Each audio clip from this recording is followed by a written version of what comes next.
बहन जी, तुम्हारे पति को गुमशुदा हुए 10 साल हो गए। उन्होंने मुझसे बहुत पैसे उधार लिए थे और अपना स्कूल मेरे पास गिरवी रखा था 5 साल के लिए। 10 साल हो चुके हैं, इस हिसाब से अभी स्कूल मेरा हो चुका है। प्रधान जी ऐसा मत कीजिए। अब तो वो स्कूल चलता भी नहीं। अगर वो स्कूल आप हमसे ले लेंगे तो हम दोनों माँ बेटी क्या करेंगे? हम लोग तो उस स्कूल में रहते भी हैं, हम रहेंगे कहाँ? मैंने तुम लोगों का ठेका नहीं ले रखा है, और रही स्कूल की बात तो मैं इस स्कूल को फिर से चालू करूंगा और लाखों रुपए कमा लूंगा। अगर तुम लोग चाहो तो दोनों माँ बेटी या झाड़ू लगाने का काम कर सकती हो। मैं तुम्हें रहने को भी दूंगा। रहने तो माँ, इन जैसे लालची लोगों के मुंह लगेंगे तो हम भी इनकी तरह लालची बन जाएंगे। अभी अंडे से निकली नहीं और जबान चलने लगी तेरी। मेरे सामने बड़े से बड़ा मर्द नहीं बोल सकता इस गाँव का, और तू मेरे सामने जबान चला रही है। तूने अभी स्त्री को ठीक ढंग से पहचाना नहीं। तू स्त्रियों को बहुत कमजोर लाचार समझता है ना, और वो इसलिए समझता है क्योंकि डरपोक लोगों ने इतिहास में हम स्त्रियों के बारे में ऐसी चीजें लिख रखी है। देखना, तू एक दिन इस स्कूल में झाड़ू लगाने के लिए भी तरसेगा, लेकिन तुझे मैं वो काम भी नहीं दूंगी। चलो माँ। नेहा अपनी माँ का हाथ पकड़कर वहाँ से चली गई। दोनों बेचारी पैदल ही भटकने लगी। बेटा, इतनी बड़ी बड़ी बातें प्रधान जी को बोलने की क्या जरूरत थी? वो अच्छा आदमी नहीं है, कुछ भी कर सकता है। वो अच्छा आदमी नहीं है, ये मुझे पहले से ही पता है और पूरे गांव को भी पता है। एक दिन मैं पूरे गांव को आजाद कर दूंगी प्रधान से, और अपने पिता को भी ढूंढ निकालूंगी। लेकिन नेहा, अब हम लोग रहेंगे कहाँ? रात भी होने वाली है, ऐसी सड़कों पर भटकते रहेंगे क्या? माँ, मैंने पूरा प्लान बना लिया है। हम लोग उस जंगल के अंदर चलते हैं, वहीं तंबू बनाकर रहेंगे। नेहा अपनी माँ को लेकर जंगल के अंदर चली गई। दोनों ने लकड़ी पुरानी साड़ियों को मिलाकर एक तंबू बना लिया अच्छा सा। फिर उसने मिट्टी का चूल्हा भी बना लिया। शाम तक वो सूख गया। शाम को नेहा नदी से कुछ मछलियाँ पकड़ कर लाई और उसे चूल्हे में खाना बनाया। खाना पीना खाकर वो तंबू के अंदर ही आराम करने लगी। माँ, मैं मोबाइल पर ऑनलाइन बच्चों को पढ़ाती थी, अब मैं तंबू के अंदर से ही बच्चों को पढ़ाना जारी रखूंगी। हाँ बेटा, और यहाँ इस जंगल में तो शांति से पढ़ा भी पाएगी बच्चों को। अगले दिन नेहा मोबाइल पर ऑनलाइन क्लासेस दे रही थी बच्चों को। तभी बीच में वो बोलने लगी, बच्चों, सबसे पहले मेरी बात ध्यान से सुनो। तुम लोग सिर्फ मेरे स्टूडेंट ही नहीं बल्कि मेरी सेना हो। अब मैं इस जंगल में रहती हूँ, यहाँ चारों तरफ हरियाली और शांति है। ये वीडियो ज्यादा से ज्यादा लोगों को शेयर कर दो, क्योंकि अब इस जंगल में मैं बच्चों को फ्री में पढ़ाऊंगी। जिन भी बच्चों के पास फीस देने के लिए पैसे नहीं है, वो कभी भी भावनगर के इस जंगल में आ सकते हैं, उन्हें मैं फ्री में पढ़ाऊंगी। मैम, ये तो बहुत अच्छा सोचा आपने। मेरे घर के पास भिखारियों का पूरा इलाका है, वहाँ के बच्चे पढ़ना चाहते हैं लेकिन उनके पास फीस नहीं है। मैं सबको लेकर आती हूँ कल। ठीक है सावित्री, कल तुम उन्हें लेकर आओ, मैं इंतजार कर रही हूँ। चलो पढ़ाई शुरू करते हैं और जानते हैं औरंगजेब का इतिहास। बच्चों को पढ़ाने के बाद ममता ने लकड़ी का एक बोर्ड बनाया, फिर चूल्हे में कुछ लकड़ियां जला दी और उसकी काली राख से एक ब्लैक बोर्ड बनाकर तैयार कर दिया। सुबह तक वो सूख गया और बाहर जाकर वो चौक भी ले आई। बिटिया, तुमने तो तंबू के बाहर पूरा क्लासरूम ही बना दिया, पूरी साफ सफाई कर दी तूने, और ये ब्लैक बोर्ड तो बहुत खूबसूरत लग रहा है, जैसे हमारे स्कूल में होता था। माँ, मैं प्रिंसिपल की बेटी हूँ, ये सब तो मेरे बाएं हाथ का खेल है। थोड़ी देर बाद उसकी स्टूडेंट सावित्री बहुत सारे गरीब बच्चों को लेकर वहाँ आ गई। अब नेहा उन बच्चों को हर रोज मुफ्त में पढ़ाने लगी और पढ़ाते समय वो अपने मोबाइल से लाइव रहती थी। कुछ ही महीनों में ये बात पूरे देश में फैल गई कि नेहा बच्चों को एक जंगल के अंदर मुफ्त में पढ़ाती है। करोड़ों व्यूज आने की वजह से वो अच्छे खासे पैसे भी कमाने लगी। फिर एक रोज उसी जंगल में बहुत बड़ा बिजनेसमैन आया। नेहा जी, आप तो बहुत सारे लोगों के लिए प्रेरणा है। आपके पास ना घर है ना स्कूल, फिर भी आप इतने सारे बच्चों को फ्री में पढ़ाती हैं। मैं आपके साथ मिलकर एक स्कूल खोलना चाहता हूँ। पूरी इन्वेस्टमेंट मेरी तरफ से रहेगी। आप पहले ही वायरल हो चुकी हैं, तो उसका फायदा हम दोनों को मिलेगा। मिस्टर आदित्य, आप मेरे बारे में अभी जानते नहीं हैं। मेरे पिता का एक बहुत बड़ा स्कूल हुआ करता था, लेकिन नेहा ने अपनी पूरी कहानी आदित्य को बता दी। उसके बाद आदित्य और नेहा ने मिलकर एक प्लान बनाया उस प्रधान के खिलाफ। अगले दिन आदित्य अपनी रोल्स रॉयस कार लेकर प्रधान की हवेली पहुंचा। उसके आसपास तमाम बॉडीगार्ड्स और सिक्योरिटी थी। आप तो बहुत बड़े आदमी लगते हैं, क्या मैं आपका परिचय जान सकता हूँ? देखिए, मैं लंदन से आया हूँ। मैं इस गाँव में एक फैक्ट्री डालना चाहता हूँ, इसीलिए आपकी परमिशन और जमीन भी चाहिए। मैनेजर, इन्हें 2 करोड़ रुपए दे दो और परमिशन लेटर पर सिग्नेचर करवा लो। 2 करोड़ रुपए कैश देखकर प्रधान के मन में लालच आ गया और उसने बिना देखे ही पेपर्स पर सिग्नेचर कर दिए। अगले दिन आदित्य नेहा के साथ उसके स्कूल आया। मुनीम और प्रधान वहीं पर मौजूद थे। प्रधान, आज तो मुझे पूरी दुनिया जान गई है। तुम तो पहले से ही जानते हो। चुपचाप ये गांव छोड़कर निकल जाओ, क्योंकि ये स्कूल तो मेरे नाम हो ही चुका है। तुम्हारे सारे खेत, तुम्हारी हवेली, सब मेरे नाम हो चुके हैं। ये देखो, इन कागजों पर तुमने ही साइन किया है ना? इसका मतलब तुम लोगों ने मेरे साथ धोखा किया? धोखेबाज के साथ धोखा नहीं करेंगे तो क्या उसकी आरती उतारेंगे? चल भाग यहाँ से तुरंत, वरना अभी पुलिस और मिलिट्री सब बुला लूंगी यहीं पर। अब मजबूरी में प्रधान को वो गांव छोड़कर जाना पड़ा। अब उसकी हवेली, सारे खेत और वो स्कूल, सब कुछ नेहा के नाम हो चुका था। धीरे धीरे रात हो गई। नेहा, उसकी माँ और आदित्य जैसे ही स्कूल के अंदर एंटर हुए, वैसे ही वहाँ पर एक तेज पीली रोशनी हुई, जिससे पूरा स्कूल सोने का बन गया और स्कूल की जितनी बेंचें थी वो चांदी की बन गई। नेहा जी, ये कैसा चमत्कार है? पूरा स्कूल तो सोने चांदी का बन गया। इतने में वहाँ पर नेहा के पिता की आत्मा प्रकट हुई।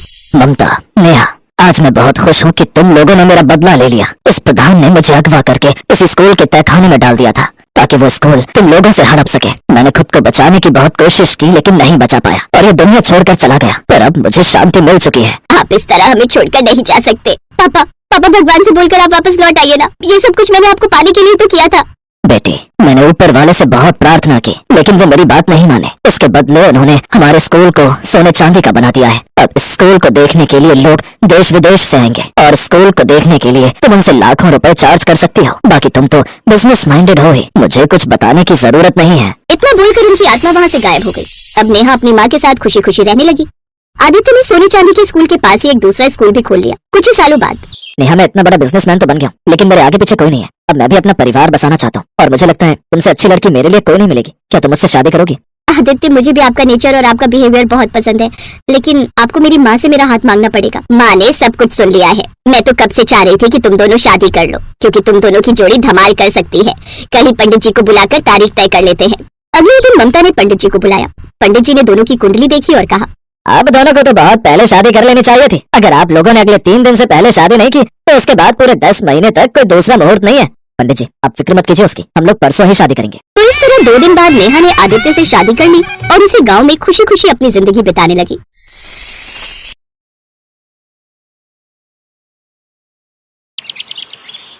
चांदपुर गांव में 3 पक्की सहेलियां संजना, आराध्या और आयुषी रहती थी। वो तीनों एक ही स्कूल में एक ही क्लास में पढ़ती थी। छुट्टी के बाद वो तीनों एक साथ बाहर निकली। वो देखो, हमारे बर्गर वाले चाचा आ गए। ये बिल्कुल टाइम पर आते हैं हमेशा। वो तीनों बर्गर वाले के पास चली गई। बोल संजना, क्या खाएगी तू? बर्गर, मोमोज या पानी पूरी? इतने में से थोड़ी दूरी पर एक दूसरी लड़की बीच में बोल पड़ी, अरे वो बेचारी क्या बताएगी, वो तो बेचारी तुम दोनों के सहारे चाचा के बर्गर के ठेले के पास आ जाती है। अगर तुम दोनों अमीर सहेलियां उसकी जिंदगी में ना होती तो वो आज तक बर्गर की शक्ल तक नहीं देख पाती। इतना सुनते ही आराध्या और आयुषी मुस्कुराई और उस लड़की के पास चली गई। आप दोनों मेरे पास क्यों चले आई? जाओ जाओ, अपनी गरीब सहेली को बर्गर पिज्जा खिलाओ। उसके इतना बोलते ही आराध्या और आयुषी ने उस लड़की को मारना शुरू कर दिया। उन दोनों लड़कियों को रोकते रहे, लेकिन वो लड़कियां नहीं रुकी और उसे मारती रही। तूने ही कहा था ना कि हम दोनों बहुत अमीर हैं। ये ले पैसे, अपना इलाज करा लेना, उम्मीद से ज्यादा ही पैसे हैं। आज के बाद हमारी सहेली के खिलाफ किसी ने जरा सा भी कुछ कहा तो उसका अंजाम इससे भी खौफनाक होगा। चल संजना, अब घर चलते हैं। वो तीनों सहेलियां वहां से चली गई। तभी चाचा ने उस लड़की से कहा, बिटिया, मुझे लगता है कि आज के बाद आप किसी भी गरीब का मजाक नहीं उड़ाओगी। तो इस तरह से उन तीनों की दोस्ती के चर्चे पूरे स्कूल में थे। संजना गरीब जरूर थी, लेकिन आयुषी और आराध्या उसे इस बात का कभी भी मलाल नहीं होने देती थी। रास्ते में, मैं कितनी खुशनसीब हूँ कि मुझे तुम दोनों जैसी सहेलियां मिली। तुम दोनों इतनी ज्यादा अमीर हो, तुम दोनों के पिताजी की खुद की कंपनियां चलती है, फिर भी तुम दोनों मुझसे कितना प्यार करती हो।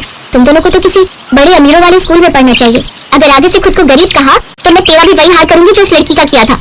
तो इस तरह से उन तीनों की दोस्ती चलती रही। दिन बीतते गए और एक दिन संजना के गाँव में बहुत भयंकर बाढ़ आ गई। 2-3 दिन संजना स्कूल नहीं आई। एक रोज छुट्टी के समय, आयुषी 3 दिन हो गए संजना स्कूल नहीं आई, चल उसके गांव चलते हैं, कहीं बारिश की वजह से बुखार तो नहीं आ गया। वो दोनों पैदल संजना के गांव की तरफ निकल पड़ी। जैसे ही दोनों संजना के गांव के पास पहुंची, वैसे ही कुछ पुलिस वालों ने दोनों को रोक लिया। कहाँ जा रही हो तुम दोनों? इस गांव में मेरी सहेली रहती है। अब इस गांव में कोई नहीं रहता। 2 दिन पहले इस गांव में भयंकर बाढ़ आई थी, जिससे सारे घर बह गए। बहुत सारे लोगों की तो जाने तक चली गई। जो बच गए वो किसी तरह अपनी जान बचाकर भाग गए। ये सुनकर आराध्या और आयुषी को झटका लगा। पता नहीं बेचारी कहाँ होगी, पता नहीं जिंदा भी होगी या नहीं। ऐसा मत बोल आयुषी, हम जल्दी उसे ढूंढ निकालेंगे। उन दोनों ने संजना को ढूंढने की खूब कोशिश की, पर वो नहीं मिली। उन दोनों ने संजना के बारे में अपने अपने पिता को भी बताया। उनके पिता ने पुलिस की मदद ली, पर कुछ नहीं पता चला संजना के बारे में। फिर एक रोज स्कूल की तरफ से कहीं टूर जाने वाला था। बच्चों, इस क्लास के सभी लोगों का इस स्कूल में आखिरी साल है। इसके बाद आप सभी कॉलेज में चले जाओगे, तो इस साल को यादगार बनाने के लिए हम सभी टूर पर जाएंगे, वो भी उत्तराखंड की वादियों में। सभी बच्चे खुश हुए, लेकिन आराध्या का मन नहीं था जाने का। आराध्या, चलते हैं ना, हमारा मूड भी थोड़ा बहल जाएगा। आयुषी की जिद करने पर आराध्या मान गई। दोनों ने टूर वाली बात अपने पापा को बताई। तुम लोग इतनी दूर टूर पर जाओ, मैं तुम्हें नहीं रोकूंगा, पर तुम दोनों स्कूल बस में नहीं बल्कि अपनी कार से जाओगी। पंकज हर वक्त तुम दोनों के साथ रहेगा। आयुषी, मैंने आपके डैड से भी बात कर ली है, तुम दोनों मेरी ही कार से जाओगी। Okay okay uncle. अगले दिन वो लोग उत्तराखंड पहुंच गए। आयुषी, उस लड़की को देख, वो जो बकरी चरा रही है, ये तो अपनी संजना जैसी लग रही है। वो दोनों उस लड़की के पास पहुंच गई। वो कोई और नहीं, संजना ही थी। संजना ने उन दोनों को देखा, तीनों का गला भर आया। तीनों बहुत कुछ बोलना चाह रही थी, पर आवाज ही नहीं निकल रही थी। पता है, हमने तुझे कहाँ कहाँ नहीं ढूंढा, अचानक से गायब हो गई तू। सब कुछ बताऊंगी, और ये पास में मेरा घर है, चलोगी दी?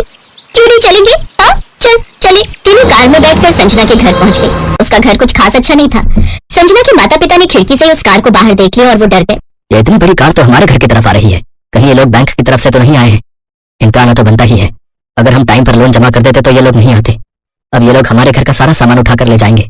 संजना के पिता ये सब कुछ सोच ही रहे थे कि तभी आयुषी और आराध्या उनके घर आ गई। संजना भी साथ में थी। ये सब देखकर वो दोनों हैरान हो गए। आराध्या, आयुषी बेटा, आप दोनों यहाँ इतनी दूर? चाचा, ऊपर वाले ने आखिरकार आप लोगों से मिलवा ही दिया। आप लोग तो बिना बताए गायब हो गए। पता है, पापा भी आप लोगों को खूब ढूंढते रहे, पर आप लोग मिले ही नहीं। क्या बताऊं बिटिया, उस भयंकर बाढ़ ने तो हमारे पूरे गांव को ही उजाड़ कर रख दिया। बहुत लोग मारे गए।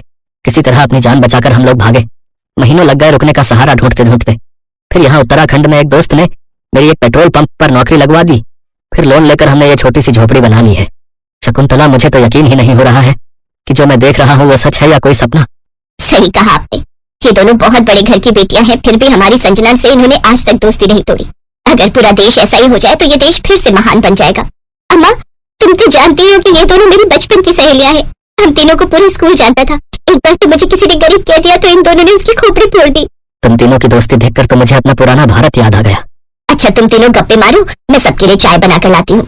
अरे नहीं अम्मा, आप तो मुझे पाप चढ़ा देंगी। मैं भी चाय बनाकर लाती हूँ, तुम दोनों यहीं बैठो। अम्मा जी, आप दोनों बैठो, आज हम तीनों मिलकर चाय बनाएंगे, फिर आप बताना कि चाय कैसी है। हाँ माँ जी, हम तीनों बेटियों के होते हुए भला आप क्यों चाय बनाएंगी? तो इस तरह संजना, आयुषी और आराध्या किचन में चाय बनाने चली गई। धीरे धीरे शाम हो गई। तो ठीक है संजना, हम दोनों ने अब तुम्हारा घर तो देख ही लिया है, अब हम दोनों आते रहेंगे। मेरा मन तो बहुत कर रहा है कि तुम दोनों आज रात यहीं रुक जाओ, पर चाहकर भी मैं तुम दोनों को अपने घर में नहीं रोक सकती। ना ही मेरे घर में बेड है और ना ही अच्छा बिस्तर, जमीन पर गद्दा बिछाकर सोना होगा। तभी उसकी माँ ने कहा, अरे बेटा, रात होने वाली है, इतनी रात में कहाँ जाओगी? क्यों संजना, मैंने सही कहा ना? अब संजना को मजबूरी में हाँ कहना पड़ा। तभी उन दोनों ने अपने अपने पिता को फोन कर दिया। पापा, यहाँ हमें संजना मिल गई, लेकिन वो लोग जिद कर रहे हैं कि आज रात रुक जाओ, तो क्या मैं रुक सकती हूँ? ठीक है, रुक जाओ, मैं तुम्हारे प्रिंसिपल और पंकज से बात कर लेता हूँ। कल मैं भी आ रहा हूँ संजना बिटिया से मिलने। अगले दिन आराध्या के पिता भी आ गए। अरे आप दूसरे के पेट्रोल पंप पर काम करना बंद कर दीजिए।